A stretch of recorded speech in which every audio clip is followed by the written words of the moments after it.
বহুদিন আগে সীতাপুর গ্রামে বিজু নামে এক রাখাল ছেলে থাকতো তার মায়ের সঙ্গে। সারাদিন সে ছাগল চড়াতো আর মনের আনন্দে বাঁশি বাজাতো। জানো মা, এই বর্ষার জলে কত নতুন ঘাস হয়েছে। ছাগলগুলো যে কি মজা করে খায়, তোমায় কি বলবো। বেশ বেশ, এখন নিজে খা তো দেখি, খালি কথা আর কথা। মা, কালকে যে গল্পটা বলছিলে আজকে আবার বলবে তো? বলবো বলবো, এখন খেয়ে নে তো বাবা। এইভাবেই মহা আনন্দে মা আর ছেলের দিন গুজরান হচ্ছিল। প্রতিদিনের মতো সেদিনও বিজু গেছে ছাগল চড়াতে।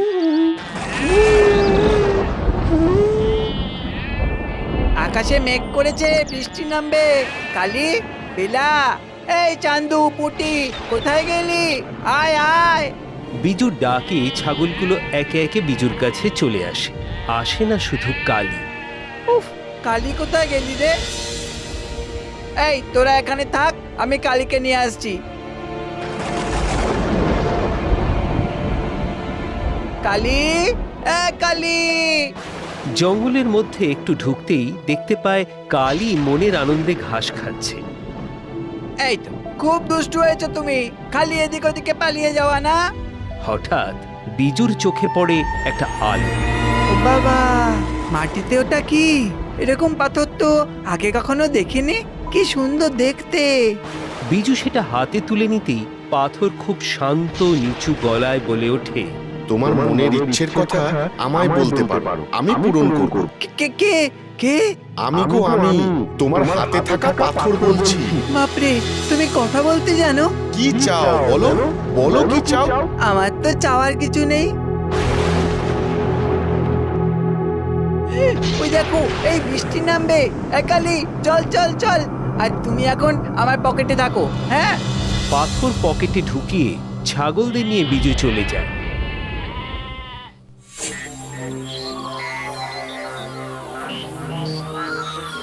এই যে বৌমা, বলছি তোমাদের ধার বাকিটা এবার মেটাও। আর কতদিন ফেলে রাখবে? হ্যাঁ, মানে ছেলেটা একটু বড় হয়ে যাক, ভালো কাজকর্ম করুক, তখন ঠিক মিটিয়ে দেব। আর কিছু সময় দিন মোড়ল মশাই। খুবই মুশকিল, অগত্যা। তোরা আজ এত দেরি হলো? আর বলো না মা, কালিটা ঘাস খেতে খেতে জঙ্গলের ভেতরে ঢুকে গেল, তাই তো ওকে আনতে গিয়ে দেরি হলো। আচ্ছা মা, আমাদের কি চাই বলো তো? ও মা, কি আবার চাই? কিচ্ছু না, তুই খেতে বস, আমি সেটাই চাই। আমাকে পকেট থেকে বার করো। এই দেখো, তোমার কথা তো ভুলেই গেছিলাম। বলো বলো এবার কি চাও? শুনলে না, মাও বললো তো আমাদের কিচ্ছু লাগবে না। আচ্ছা, তোমাদের কুড়ে ঘরটা যদি পাকা করে দিই? এই না না, তাহলে তো চাঁদের আলো ঘরেই ঢুকবে না। আর যদি অনেক অর্থ দিই যাতে তোমাকে আর ছাগল চড়াতে না হয়? ও মা, তাহলে আমার এই কালি, বেলা, চান্দু, পুঁটি এদেরকে কে খাওয়াবে? হ্যাঁ, কে দেখবে ওদের? মোড়লের ছেলে ঘোতন পিছনে গাছের আড়াল থেকে লুকিয়ে সবটা দেখে আর শোনে। তারপর দৌড়ে গিয়ে খবর দেয় তার বাবাকে।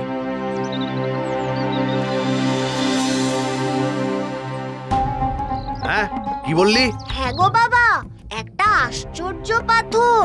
জানো, সে কথা বলতে পারে। পাথর কথা বলছে? নিশ্চয়ই কোনো জাদু মন্তর করে। চল তো দেখি কোথায় ও। চল।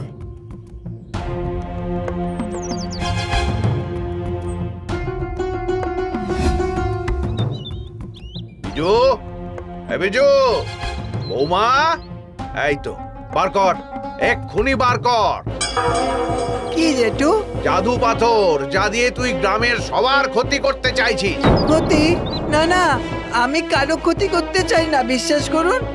একে একে গ্রামের অনেকে এসে জড়ো হয় সেখানে। আর এই কথাবার্তার মাঝেই ঘোতন ভিতরে গিয়ে খুঁজে নিয়ে আসে সেই পাথর। বাবা বাবা, এই যে দেখো, এই যে পাথর কথা বলছে। আমার ইচ্ছে পূরণের কথা বলছে। তোমার মনের ইচ্ছের কথা আমাকে বলতে পারো, আমি পূরণ করব। আমায় একটা বড় খেলার ব্যাট দাও।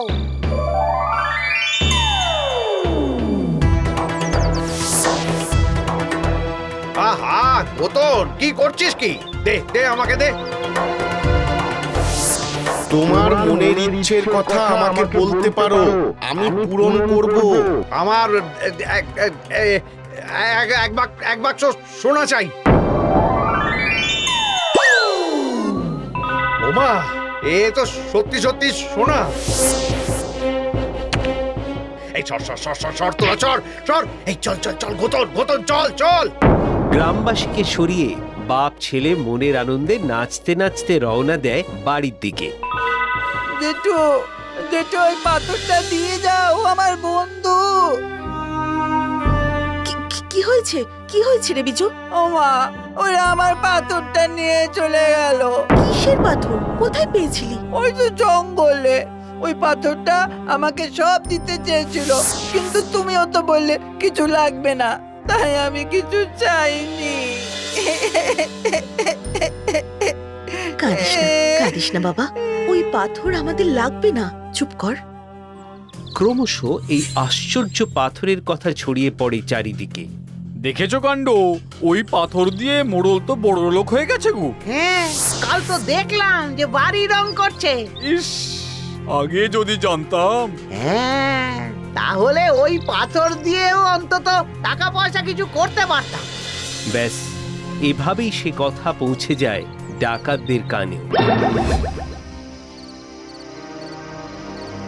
শোন, ওই মোড়লের বাড়িতে ডাকাতি করব, সবাই তৈরি থাকবি। হ্যাঁ সর্দার।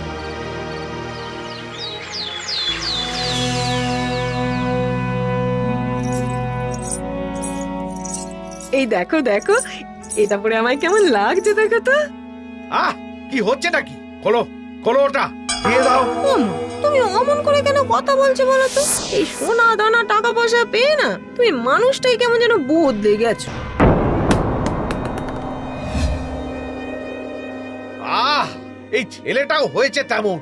যাও যাও, বাইরে গিয়ে খেলো। বাবা, তুমি আমাকে আগে এমন করে বকতে না তো।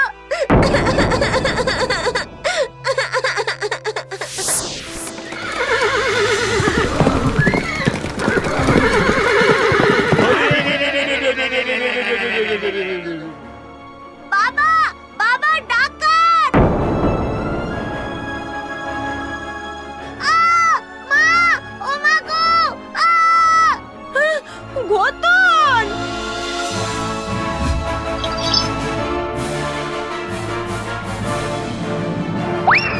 ডাকাত! সর্বনাশ! ওগো, ওগো শিগগির এসো গো! ঘটন! কোথায় গেলে তুমি? এদিকে এসো না গো! ওরে ঘটন রে! না না, যে করেই হোক এগুলো লুকিয়ে ফেলতে হবে।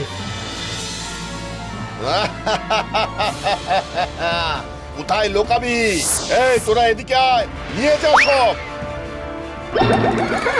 ডাকাতরা চলে যেতে একে একে গ্রামবাসী এসে জড়ো হয়। বউয়ের কান্না শুনে বেরিয়ে এসে মোড়ল দেখে ছেলে মাটিতে পড়ে আছে। ওগো, ওগো, এ কি হলো গো? ঘটন! এই ঘটন! ঘটন! সব লোভের ফল। এই জন্যে বলে বেশি লোভ করো না। কিচ্ছু হবে না, কিচ্ছু হবে না। পাথর পাথর মোড়ল দৌড়ে ঘরে যায় ও পাথর নিয়ে আসে। পাথর পাথর, কথা বল, কথা বল, আমার ছেলেকে সুস্থ করে দে। পাথর পাথর। কিন্তু পাথর যেন নিশ্চুপ, সে কোনো কথা বলে না। এই এই তোমরা একটু দেখো না, একটু দেখো, যদি যদি পাথর কথা বলে। নাও নাও নাও নাও নাও নাও নাও না নাও। সবাই সরে সরে যায়, কেউ পাথরে হাত দেয় না। সব সব তোমার লোভের ফল, জানো তো? ওগো, ওগো, তুমি এক্ষুনি বিজুকে ডেকে আনো। বিজু! এই বিজু! বিজু! হায় হায় হায় হায়, আমি কি করলাম? সুখে শান্তিতে ছিলাম।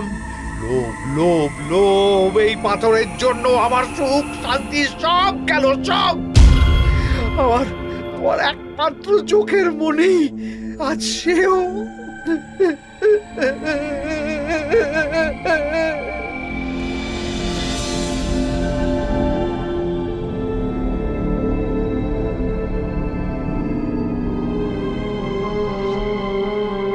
ওরে, ও বিজু, বিজু দেখ না, দেখ না তোর বন্ধুর কি হলো বিজু, দেখ দেখ বাবা।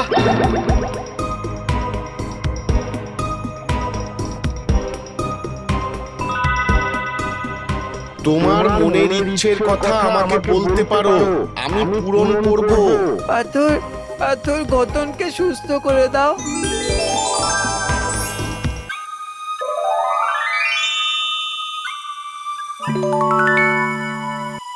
আমায় ক্ষমা কর বাবা, আর আমি লোভ করব না, আমায় ক্ষমা কর। আমায় বের করো। খবরদার না, এখন আমরা দুই বন্ধু গল্প করছি, তোমার সাথে রাতে গল্প করব, কেমন? এই বিজু বিজু একটু বাঁশি বাজা না, শুনি। আচ্ছা দাঁড়া।